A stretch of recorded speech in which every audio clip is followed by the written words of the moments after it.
begin. I'm Chris Wells. I'm the president of SI Washoe County, and I'm just here to introduce these two lovely ladies.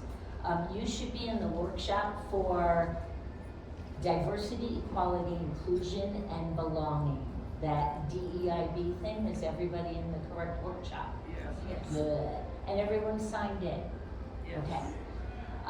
Our two presenters today are Jennifer Young and Elaine Cassell. Jennifer is from SI Woodland. She is a District 2 director, so you've probably already seen her performing and messing up. I think you were one of the acts. She was in high school. She was a California women's track and field record holder in her sophomore year. I'm very impressed. For one day, she was the first female athlete to compete in the triple jump in Ascension track week. So you had your day of glory. Yes. As a celebrity, yeah. Elaine, you've seen her also around. She's from SI Pahrump Valley, and if you've been around for a while, she used to be SI Elko. So she changes her hat all the time. She is a past SNR Dream It Be It coordinator, the past and current SNR District 6 director.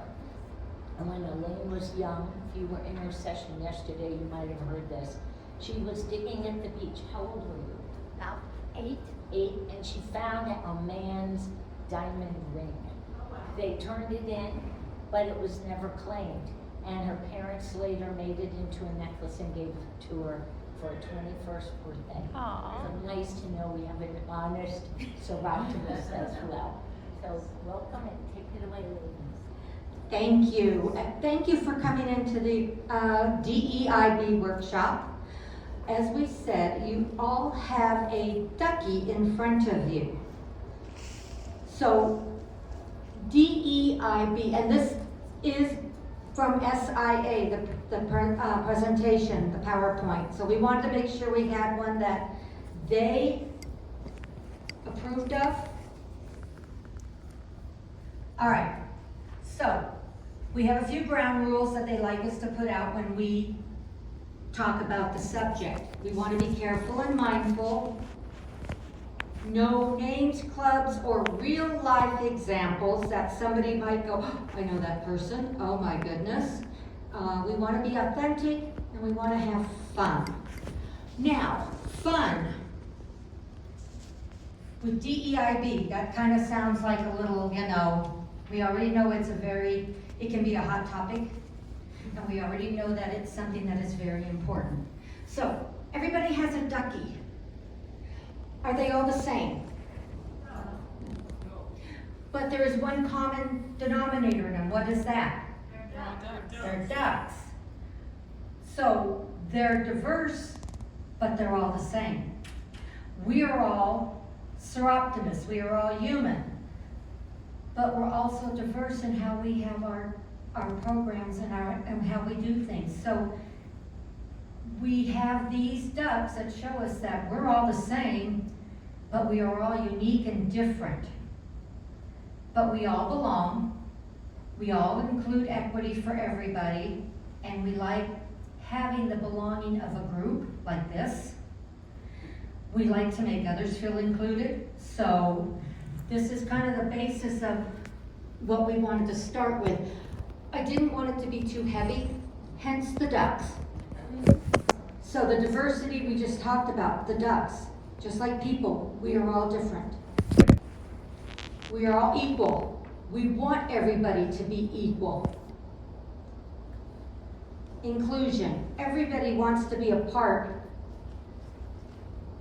and be included. And everybody wants to belong.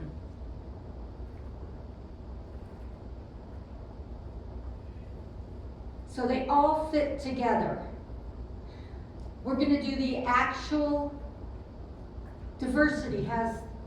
It refers to the range of similarities and differences of each individual member of a group. Now we know that in our groups, how many of you look just like your fellow club members? No. That's what we call about diversity, is that we are all different. The actual definition of diversity refers to the range of similarities and differences of each individual member of our group. It typically includes national origin, race, age, gender identity, sexual orientation, mental and physical abilities. However, it should not be limited to those characteristics. It could also include things like economic status and life experiences, which we don't even think about including in diversity. I mean, some of us could have grown up dirt poor on a ranch, and others could have been over in a city living in a high rise, but we're come together as Soroptimists in our groups. Okay. Okay, so go to equity. What does equity mean? The definition of equity refers to the fair treatment.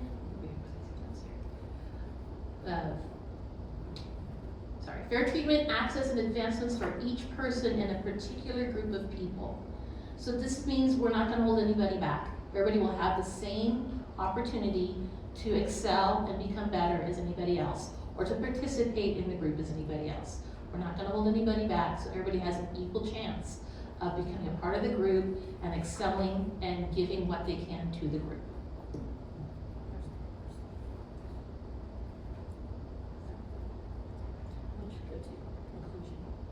Go back. All right, we'll go back.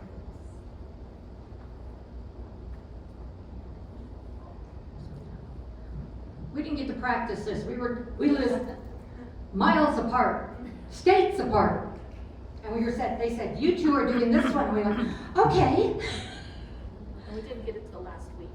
Yeah, Nobody gave us any information about that. yeah, I just got this from SIA last week, so we wanted to use theirs because we want to be able to have the same common ground in our clubs as SIA does. So,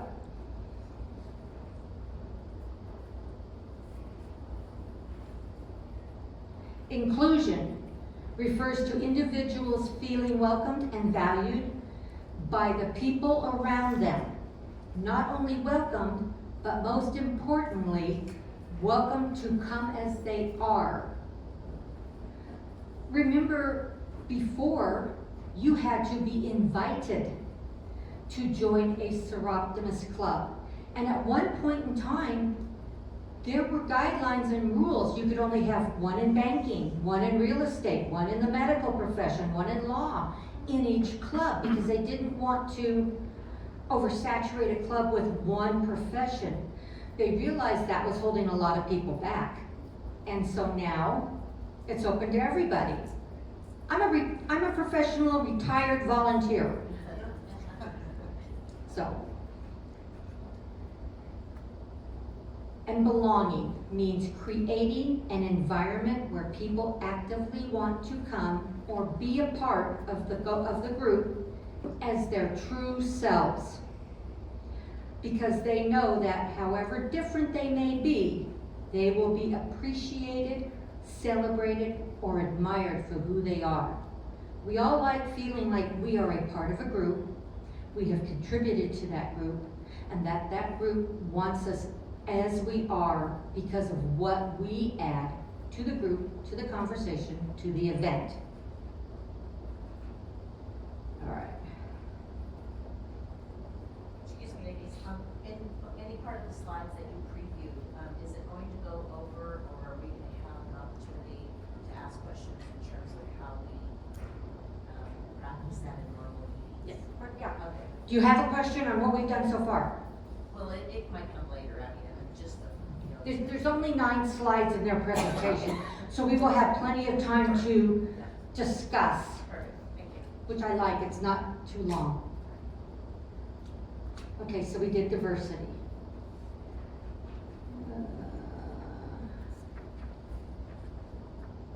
So when you think about equity, diversity is not equity. It is access and treatment. We want to make sure that everybody is treated equal.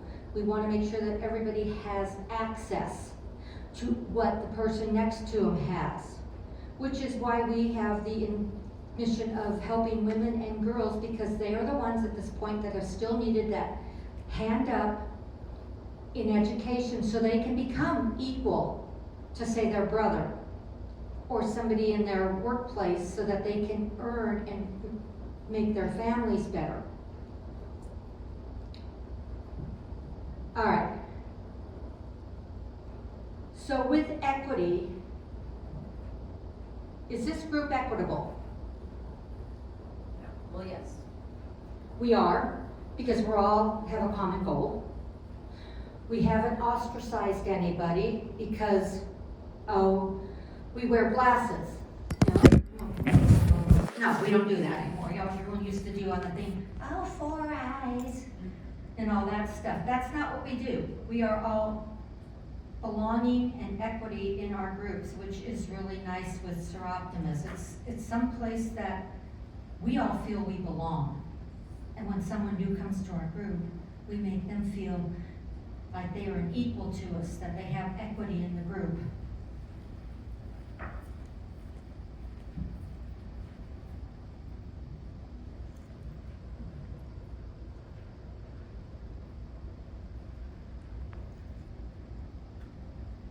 Okay, so now inclusion.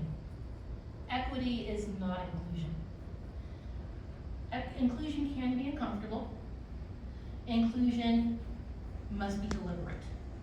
So this can create a bit of an uncomfortable situation when you're talking about inclusion. The people you're trying to include must feel welcome. They must feel that they are truly a part of the group. So when we have new members come in, and think about this, when you have like the old guard in your club, and you have new people come in, don't be the person that says, that's not the way we do it. This is how we always. That's the way this is how we've always done it. We tried it that way, it didn't work, because you have younger people come in. They might have different ideas that you tried 10 years ago, but now you're looking at a different age. You're looking at a different group of people, a different demographic, if you will. So, younger blood, who has more energy, let's face it, who has more energy to do these things, right? So, when you're including people in your group, make sure that, in my club, what we do is we hook them up with a mentor. And that mentor guides the new member through the Soroptimist experience, and starts with new member orientation and then moves them through. So any member feels included. We get them into committees, we get them into activities, into events, and make sure that they're included in the decision-making process of the club. When we talk about inclusion,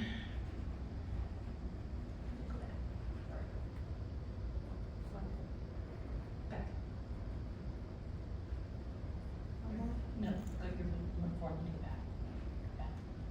Okay.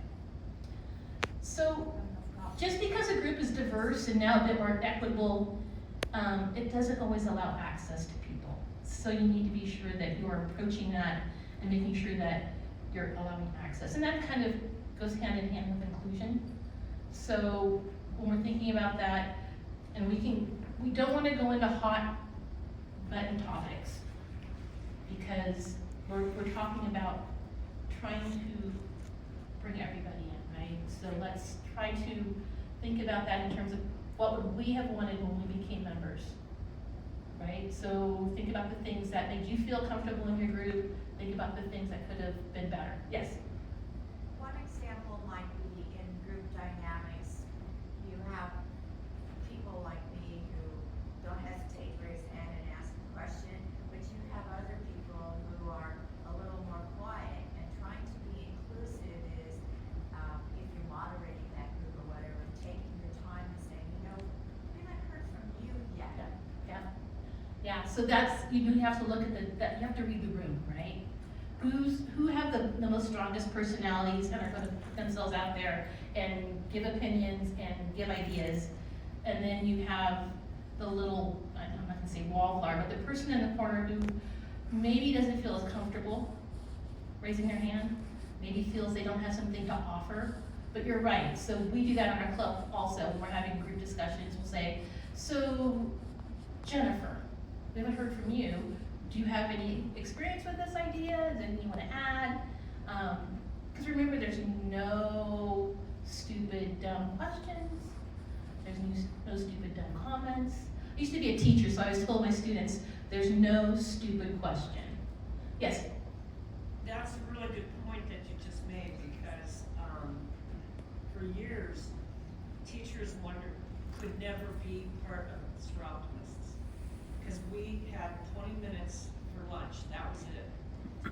And we felt that we weren't considered professionals, which we all were, and that was hard. And we felt not included. So this brings up the topic of when to meet. Is that what you're talking about? Yeah, it was really hard for us because we were never asked to be in Soroptimist because we couldn't anyway, because of our work position, and then we weren't considered professionals, and that was extremely difficult to deal with. And luckily And that is absolutely true. luckily that perception has changed. Yes. Yeah. But Well, you're and trying- most of us now that are in Soroptimist, we're all retired, so that's how we were able to. 3 more years, ladies. But your point about the meeting time, that's if you're like in Reno, we have some clubs that meet during the day. We have one club that meets at night. We have another club that meets twice, and once in like late afternoon, early evening, and once for lunch. So there are options, but a lot of the clubs don't have that opportunity. You have one club, and you know, if you're in a profession where you can't get away for an hour, that's a tough thing to think about and change. It is, and I know a Because lot it's of in our clubs, bylaws. a lot of clubs have gone to where, because of this, they'll do one lunch meeting and they'll do an evening meeting. And also, let's talk about the fact that if you're a member of a club, you don't have to live in that area. So giving the opportunity to have maybe hybrid meetings, to Yeah. include everybody. We have a member who is paralyzed, and it's very difficult for her to travel, so we made the choice to make our business and program meetings hybrid, so that she can participate. Now, there have been times when she's been able, because she has a van, and she has a wheelchair, she's been able to come to some of the meetings and some of the events. But in order to continue to include her, this is the choice we made. And it's made her quality of life better, and it's made our quality of life better, because including her makes us, she's a great part of the group, and we never want to lose her. So, Well, we have somebody in Danielle Kennedy, our web mistress. She was with Pine Nut Valleys, and unfortunately that club disbanded, and she had already moved to California because of family situation. She stayed a member of Pine Nut Valleys, and when they disbanded, she called me up and said, "Can I join Pahrump Valley?" And we said, absolutely. We are one of the closest clubs to her. She comes to our events. She's online with us when we can get her online. So make the accommodations. We're not stuck in regional little boxes anymore. We can do much with going to different things and getting people who say, you know, I really feel included in your club. I tried a couple others, I didn't really feel like I belonged. Okay, so that's not saying that it was maybe just personalities. So then this club over here goes, oh, we can do hybrid. We can have you Zoom in, we can have you call in, if you can't make all the meetings. We just need to give our clubs that information that, hey, we've got a member that really wants to be with us, but she's having a hard time getting to meetings. Let's include her with a call-in. or if you have someone that doesn't drive, Yeah, offer to pick them up, bring them to the meeting.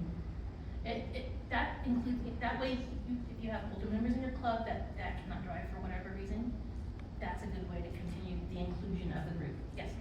I want to go back to my previous question, because something in the way you worded, trying to include a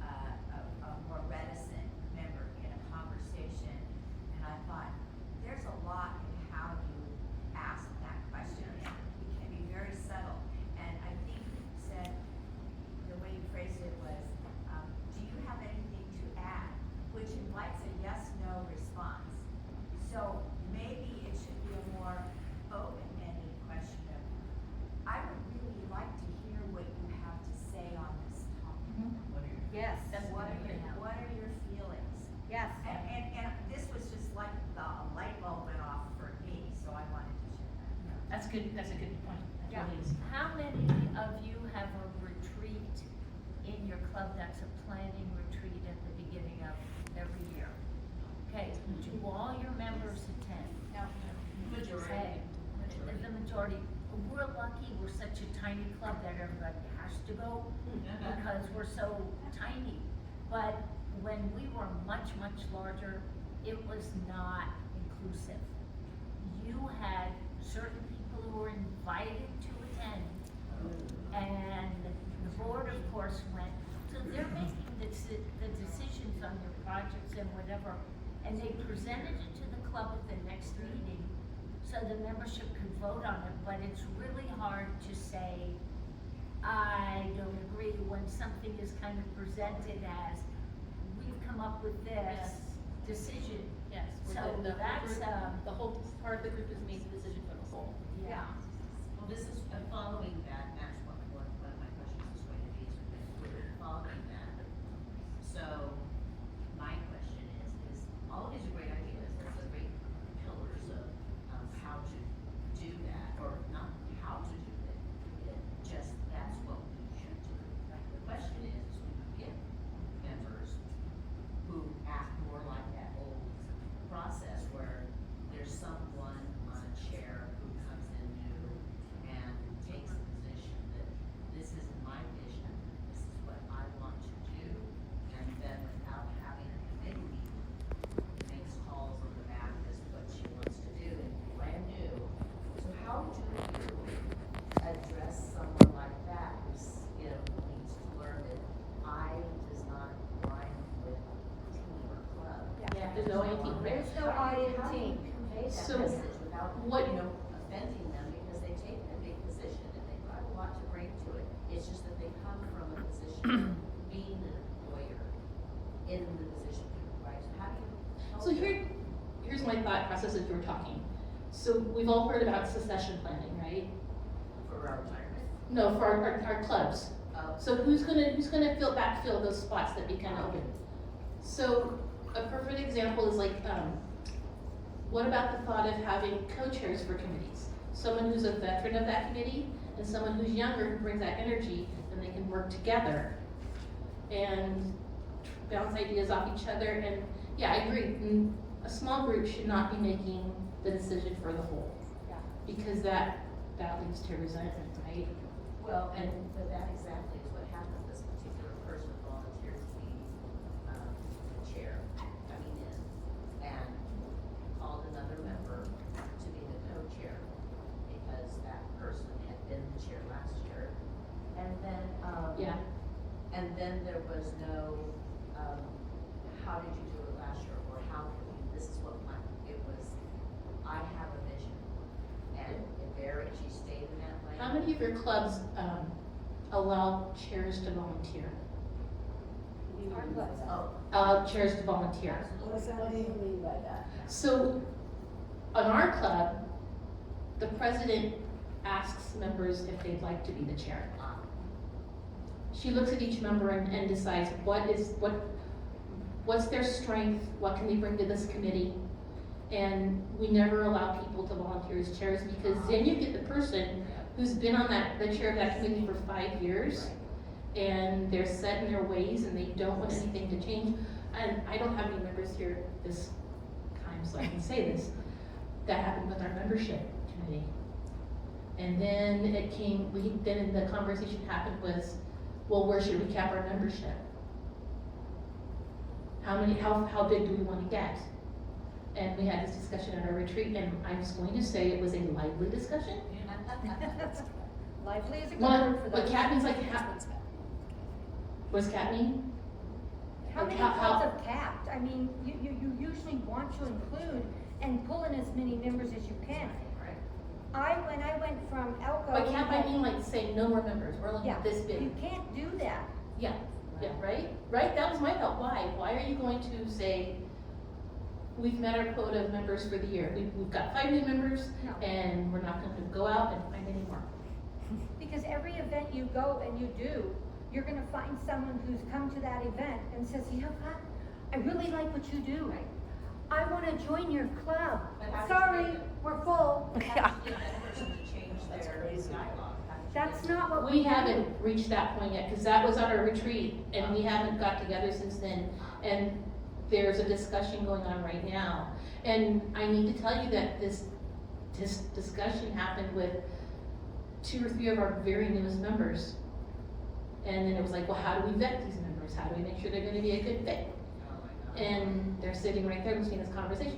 If, that goes back to inclusion, right?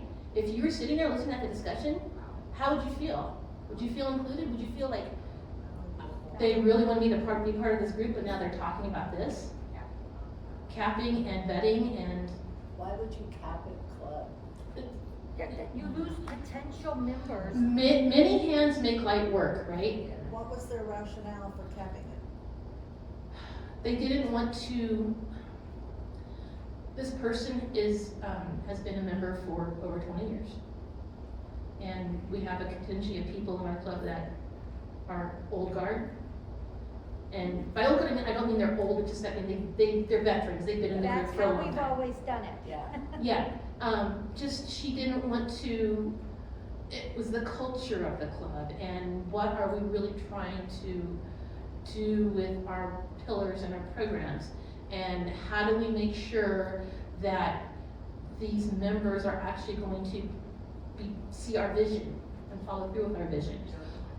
And again, there's where the mentoring comes in, right? So your younger members, you mentor them and you teach them the pillars and you teach them the vision and you teach them the programs. And you give them the opportunity to be included. But when you speak like that member spoke, that throws the inclusion out the door. Yeah. And it throws the equality out the door. And it could throw the diversity out the door. We'll go over here and then there. Maybe we should think about mentoring our longer term members. I like that idea. So, you know, that could be a director's job, right? So, you know, that could be a director's job or a president's job. We had a member that had that kind of same mentality. We do it this way, or because we've always done it that way. And unfortunately, she passed away, but younger than she should have. But I saw the change in the entire club. The culture As soon changed. as she passed away, it was the craziest thing. It's so surprising how much power one person can bring to Oh, it. it is. Because everybody loved her. She was great, but Nobody wanted to cross. yeah.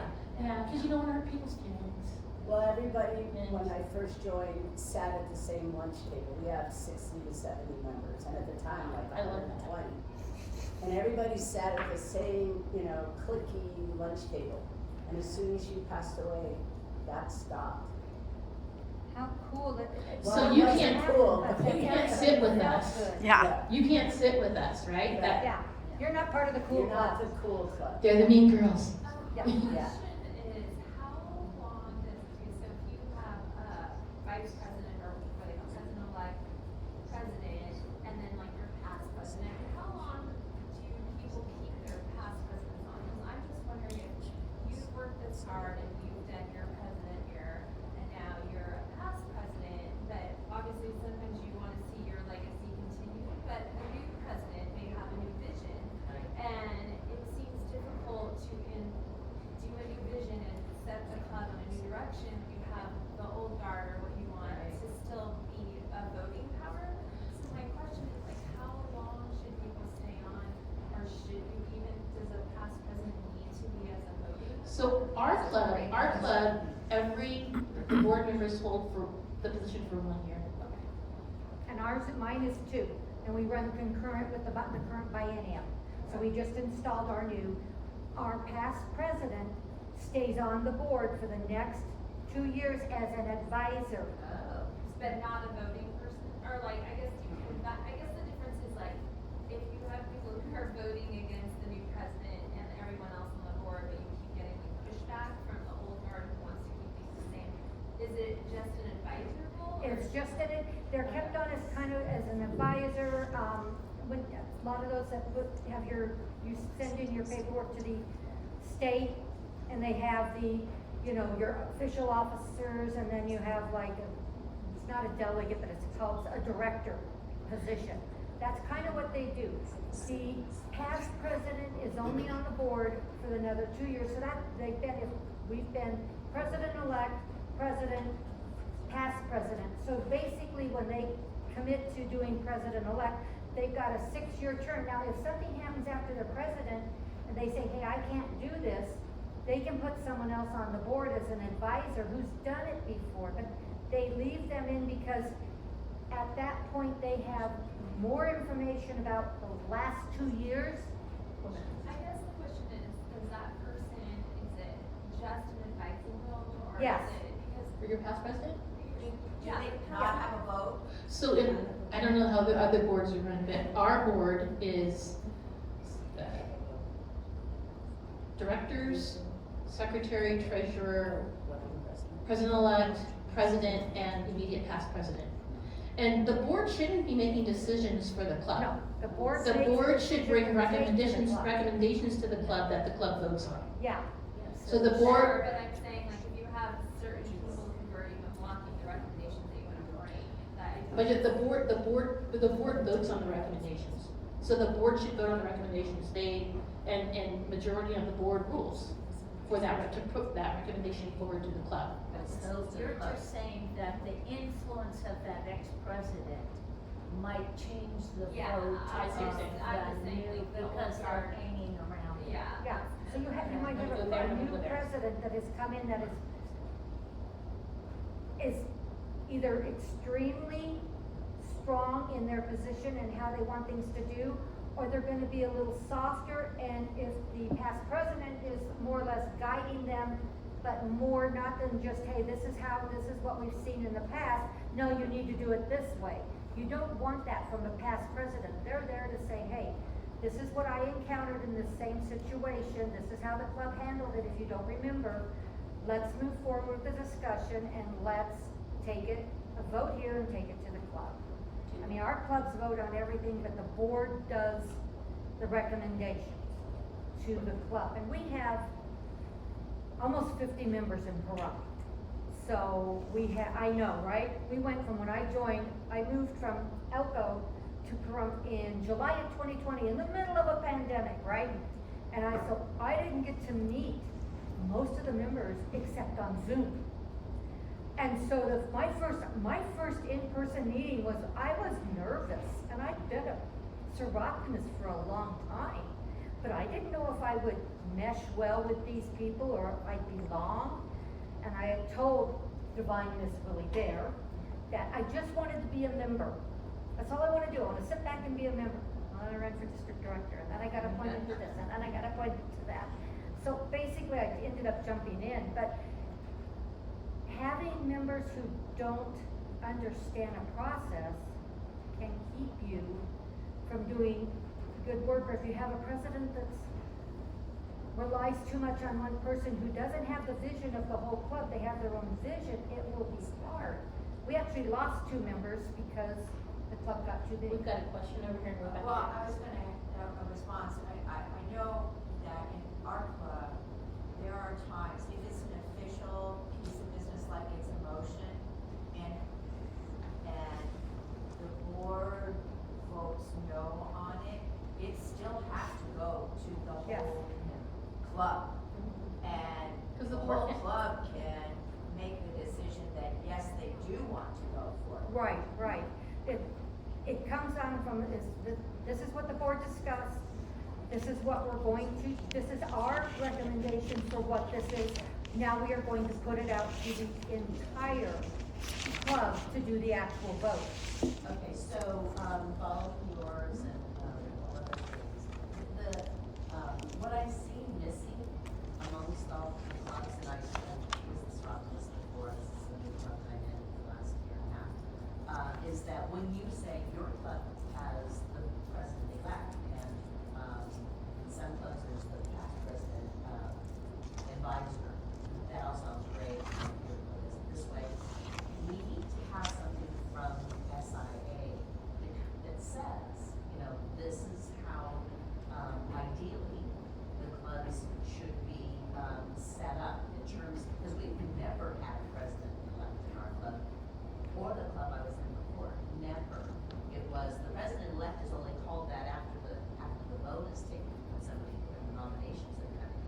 So I think there's a lot to be said about, some real, strong basis of how our clubs should operate that way, because that's how I felt, quite honestly. I'm the past president of our club. I was new to that club, and then the new president came in with her vision, which was fabulous, and she's organized and all these things. But all the work that was done last year was quite a bit different in terms of raising funds and increasing membership. Now all of a sudden the new one's in, and there needs to be a segue to continue the work that was. And that would be probably, How do you get that? I would check the SIA bylaws Don't go to the and website. procedures. Website.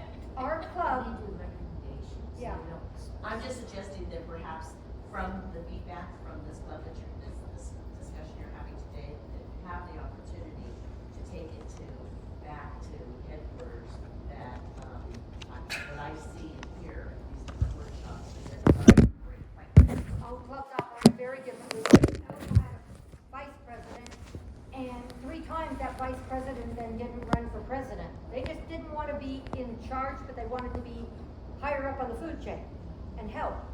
But then Pahrump does it the same as our region.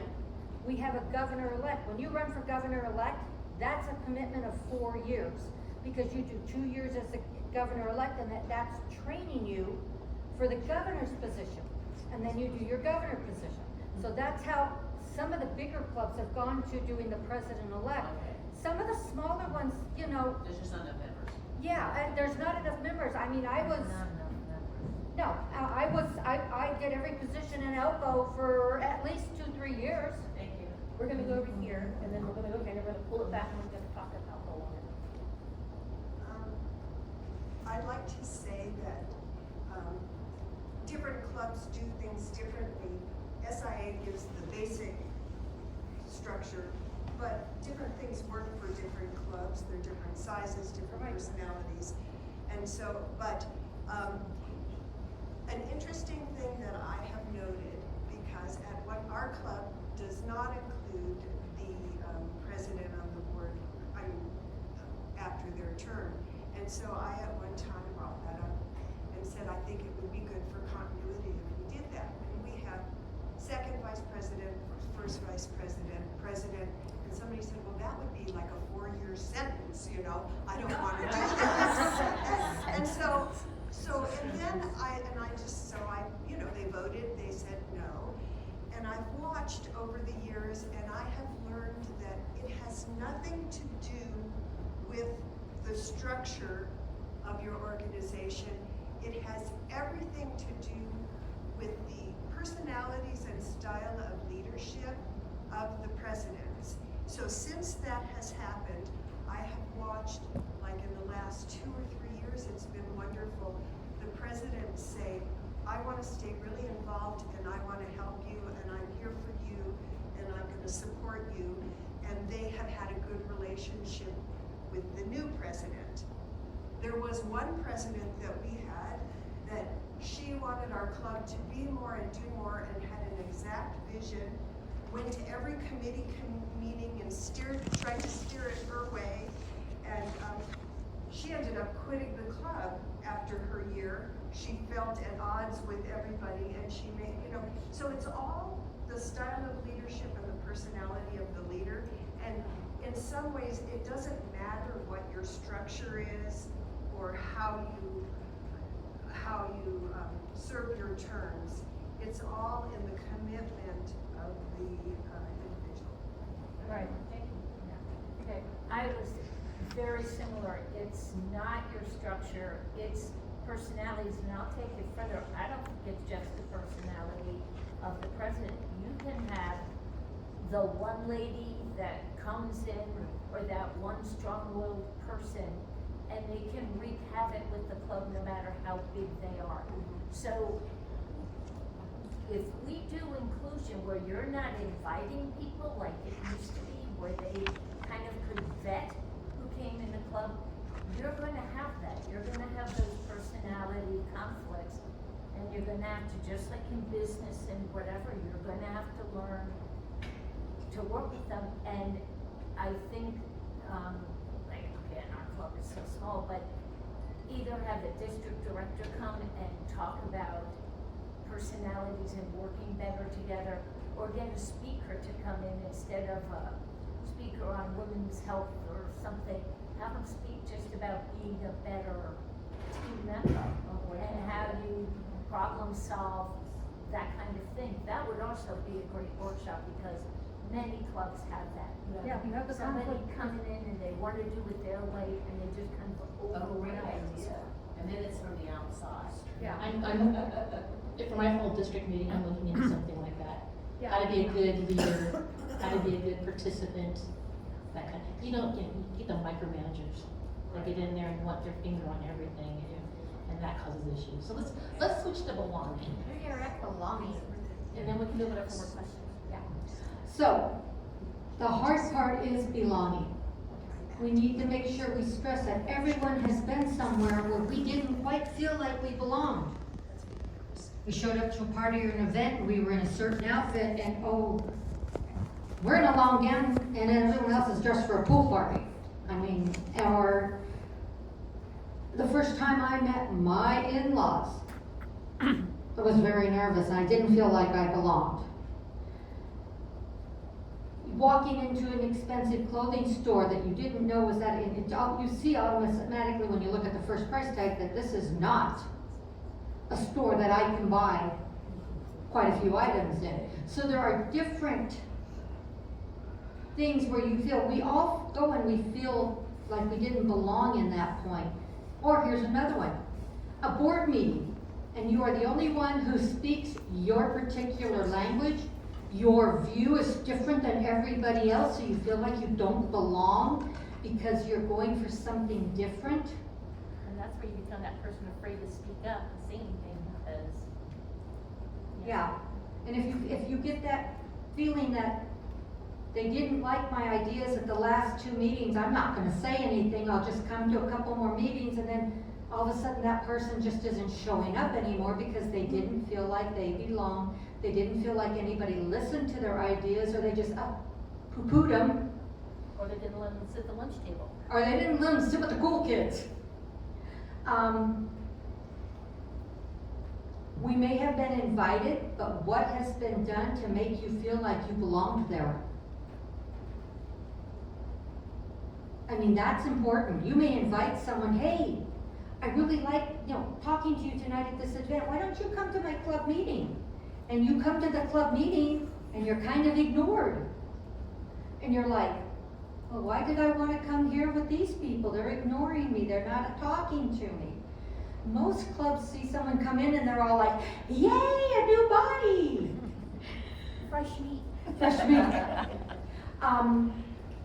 My particular club that I'm in now, the president had a way last year, they make everybody feel included, feel wanted. But when it comes to be every new person, they come in and when they join, she comes up to them and she goes, so now you're a member. Here's a list of all our committees. If there's one that you like or something you're interested in, let us know. You can go join those committee meetings and see if you're a good fit with the people that are on there, if you have something. I mean, we had 2 women join our club after attending 2 of our bunco events. I was in charge of those events. I was so glad they joined because I passed the baton. And they were in charge of bunco because they really, really liked bunco. You like bunco? Here, you guys get to be the committee chair and co-chair. Yeah, I'll stay on the committee this first year while you're doing this so that I can give you, if you need any help, because I've done it the last 3 years. So here, you do this now, and everyone was great. So you've got to make the new people feel like they belong. You have to make them feel like they're not from another planet. You've got to make them feel like they're not a lion in a bunch of ducks. And yes, some of these topics will get hard when you talk to people because people have extremely tight emotions about certain subjects and they're very strong about their opinion, and you just gotta let them know, I appreciate your opinion, I understand it, I may just have a little bit different opinion than you do, and that's okay, because we can agree to disagree on that. What we don't wanna do is make those opinions so strong that we disenfranchise our members. We don't wanna push them away. We don't push them away, we don't make them feel included, we don't make them feel like they belong. It sounds to me like our biggest conversation has been about inclusion, and that's good to know. What I think the challenge should be for all of us is to go back and reflect on these conversations we had today. And how are we gonna take that information that we've talked about, and how are we gonna take it back to our clubs, and how are we going to implement it? What can we teach our club members who are here today about what we talked about today? And what can we do to make sure that we make our clubs and our region and our organization as strong as it can possibly be, and make sure that we're listening to everybody and bringing all topics to the board and all ideas, making sure that we're using those topics and ideas to make the club as strong as possible, the region as strong as possible, SIA as strong as possible, SI as strong as possible. So it goes up the ladder, and that's what we need to do. And we understand. We understand that this is not an easy topic for a lot of people to discuss. We all want equity in the world, but it is for some people, they just don't feel comfortable talking about it. They say, yeah, I agree. It's just hard for some people. It's easier if they find a common story to share. Yes? This may come from having taught for 35 years, but it also means don't make judgments. It's really important to not, and some people can't do it, but you need to, especially if you're in a position as club president, or even if you're just in the club, don't make judgments. Let people talk, and then walk away and think about it before you immediately say something. And don't assume. Don't assume. Too many people, and this is really good about Facebook and Nextdoor and everything, too many people listen or read to reply. They do not listen to understand the other person's opinion or how they got to their views. In today's climate, it can be really hard. I mean, because there's so many with strong views. We just need to remember that we're all the same when we come down to it. We're not expected to be the experts in this subject. We need to always remember to research and stay clear of potentially offensive personal examples. Set ground rules with your club, or have your ground rules. If you don't want to talk about something, if someone gets extremely agitated, you don't feel like you're comfortable in that position with what they're doing and talking about, you know what, I appreciate it, I'm gonna take that into consideration, but right now I have to go. You don't want to put yourself in a position where you lash out because you didn't feel comfortable. Because that's not, as a Soroptimist, that's not what we do. I have a question here on your first slide, it was diversity, and it also said including economic status. How do you include, I mean, some of these clubs have a lot of fees, or like the lunch fees, and it adds up, so are you offering, do people offer scholarships, or how do you ever? You can put it in your budget to cover portions of the fee or whole, but I think there's a scholarship, isn't there? Or grants? Yeah, you can, I was Okay. just going to say that, you can make it optional to have lunch at the meeting. So, like, if, it depends where, you know, if you're going to a restaurant, you can't do that, but if you have, a lunch meeting elsewhere, you can just, you can just make it so you don't have to spend to attend. But also, Right. I was gonna say, over the years, people have said, you know, I'd like to sponsor somebody, so if there's anybody that Yeah. And our club really did that. has some economic difficulties, I want to pay for their membership. Right, So- we have that too. In fact, I think we have a budget line item that, we set money aside, so if someone has let's face it, I mean, last year you made it, being able to pay your dues, you were fine, and you lost your job. And you still wanna be a member, so that's a scenario. Another scenario is you have a new prospective member who would really like to join, and the dues and fees are prohibitive.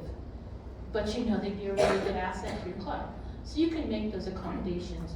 I wanna say, and correct me if I'm wrong, cause I'm not as fluent with grants and scholarships and stuff like that, but I think there's money that can be, requested from the region or from SIA.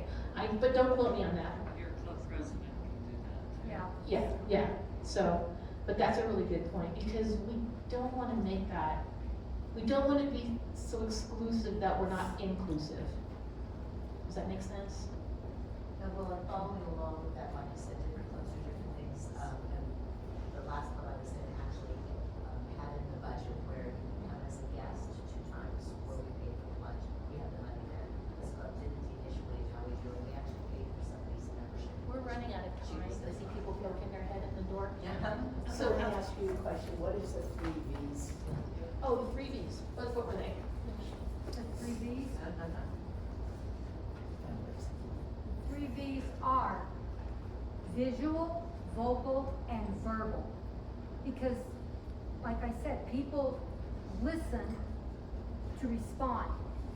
But if you're not listening to understand, that is part of the vocal part. You're just getting ready to gear up to throw your words out at somebody, or you see something and you just want to jump into it and tell them they're wrong. You really have to. And visual is that first,